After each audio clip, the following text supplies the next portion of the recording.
of czars. Here is the one thing tonight.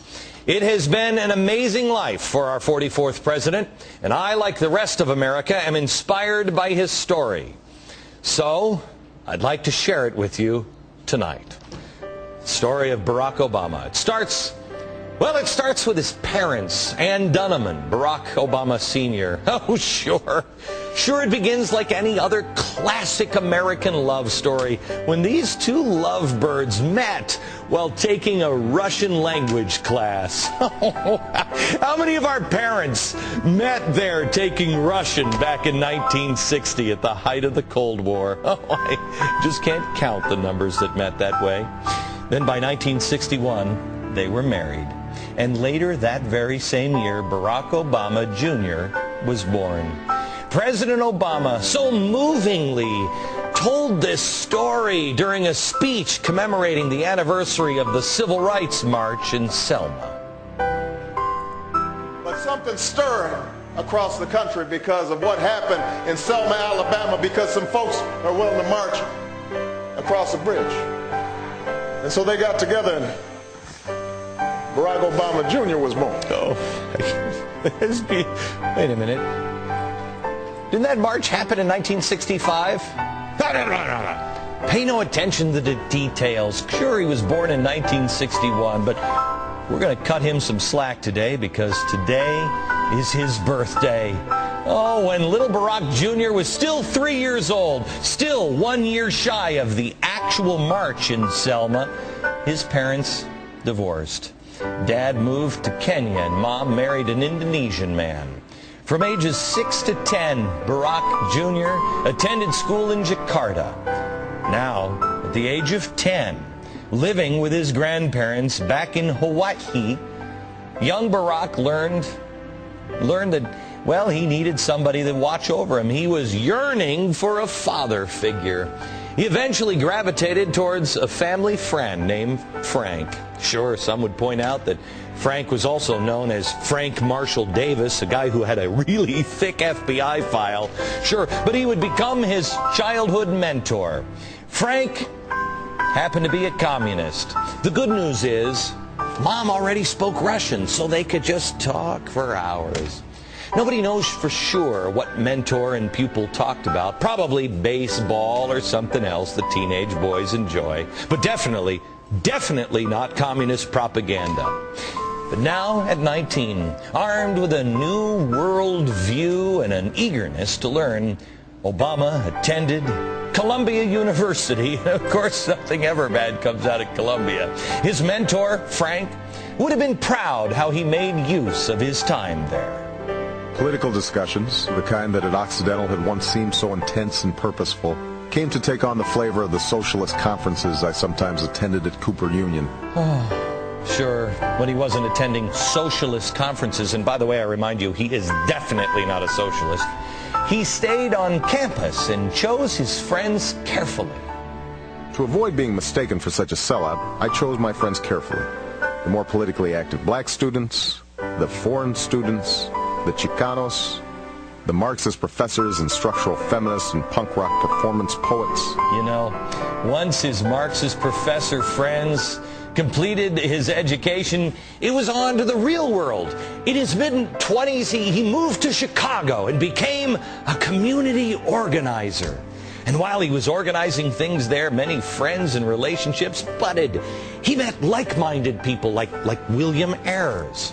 Ayers, one of the founding members of the Weather Underground, that participated in the bombing of the Pentagon in 1972 and other bombings of government buildings. Oh, please.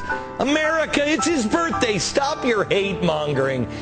Have you ever heard of forgiveness? Have you not made a mistake yourself? Okay, sure, you didn't blow up the Pentagon, but haven't you made mistakes? Of course, we make mistakes and we own up to them. We claim that they were a mistake and then we're forgiven and we move on. I don't regret anything I did to oppose the war. Anything I did to oppose the war, I don't regret. You wouldn't regret setting a bomb at a police station or setting a bomb at the Pentagon or the Capitol? You know, I don't look back on those things and regret them. Well, nice, kind people just kept popping up in Obama's adult life, like slumlord Tony Rezko helped him buy a nice house. Obama shared many dinners with former University of Chicago professor and terrorist sympathizer Rashid Khalidi. Obama thanked Khalidi for opening his eyes to the problems of the Palestinian and praised him in a send-off speech as Khalidi headed for Columbia University.